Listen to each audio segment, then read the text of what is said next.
Hi, shalom friends.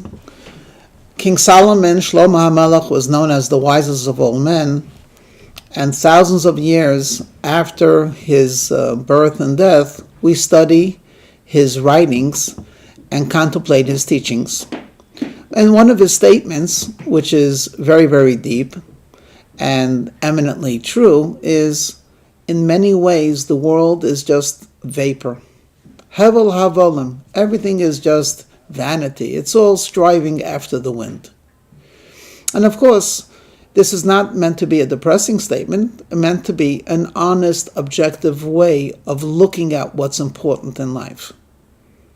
Now, we might think and reflect for a moment, the world is filled with so many beautiful things and so many delightful activities. What did King Solomon mean when he said it's all vanity, it's all empty? And they give a wonderful parable. They tell a story about a fox who had a fondness for grapes. And the greatest delicacy of this fox was actually feasting on grapes. Well, obviously, if you had a vineyard, you had to be very, very careful not to allow this fox access. So there was a person who had a large vineyard with luscious, delicious, beautiful-looking grapes, and in order to protect it, he surrounded the entire vineyard with a gate and with a fence. The fox, seeing the grapes and smelling it, desired greatly to enter, but it was a very strong fence. And he would often daily circle the vineyard looking for a way in, but could not find it.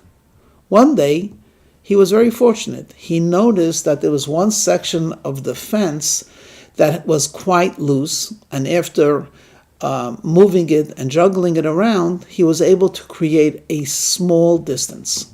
The problem was that he was too wide and the distance was too short. And he's so close to his goal of entering the vineyard, but he can't. There's a hole which he cannot enter. And he thinks of the following. He says, you know what? My problem is I have too much weight. What I'll do is I will just drink and eat very sparingly, lose enough weight so I could squeeze through this narrow opening. And that's what he did. For 7 days he barely ate. And though he was tired and hungry, every day he would just look at the vineyard and say, it's worth it, until finally at the end of the 7th day, he just barely managed to squeeze himself through that narrow crevice. Well, now he's in paradise, and he ran wild through the vineyard, enjoying every grape and the foliage. And for 7 days he ate and rested and ate and frolicked, ate and enjoyed. Well, spending even 7 days in a vacation is nice, but after a while you want to go back to the real world. So the fox now was completely satiated and had regained back all of his weight, tried to find a way out of this vineyard, but couldn't find anywhere. And he realized he was a prisoner. Of course, when he went back to the narrow crevice that he had entered, he realized that he could not leave that way. So he had to redo the exercise. For 7 days, he's in the vineyard, and he had to stop eating and just eat very sparingly, and he began to lose the weight until he became back to his skin and bones and managed to squeeze out. When he squeezed out, he looked at the vineyard and he said, vineyard, you're so beautiful, but of what value are you to me? I came in emaciated and I leave you emaciated. To which the sages then pointed out, in many ways we come into this world with just nothing more than skin and bones, just our very body, and we spend a long time enjoying the vineyard, and then we leave this world. And we leave not with our possessions, and not with our cars, and not with our businesses. We leave just with our very body the way we came. And we say, beautiful world, what have I accomplished by indulging in it? Now, of course, this puts a new set of priorities. And that is, you can't, as they say euphemistically, you can't take it with you. I mean, I think all of us would smile sadly, if we went to a graveyard and we saw on the tombstone a statement that says, "Here lies a very rich man." What a joke. Who cares? He's not alive. But there are things that we can take with us, which is, of course, good deeds. We could take values that we accomplish with us. But I would like to take this story and just extend it a tiny bit to answer a question for me, a perplexing question. What is a way, how can we define what's important in life? I mean, sometimes we look around and there are so many things that we want to do, and at the moment they all seem to be equally important. How can we know which is more important or truly important? One of the ways to ascertain this would be simply by imagining to yourself what happens if you did it and then you lost it. What would happen then? So, for example, if I lost the keys to my car, it's an inconvenience for sure, very frustrating, but in the long run, what have I lost? Is it something that could be replaced? Was I born with a car? So actually losing the keys to the car, putting it in its proper perspective, is not really that significant. But I was born with a mind. If I lose my mind, that's something much more significant. Well, ask yourself, losing a business or losing a child?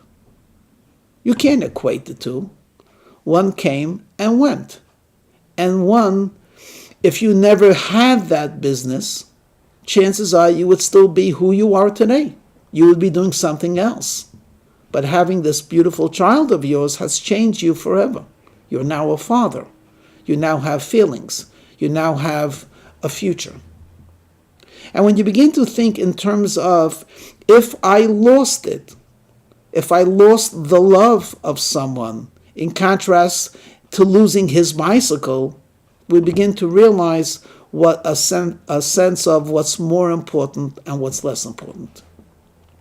Which actually would lead me to the conclusion of my thought.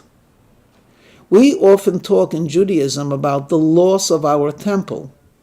And for many, including myself, it's a little bit hard to really feel something about that because I never saw the temple.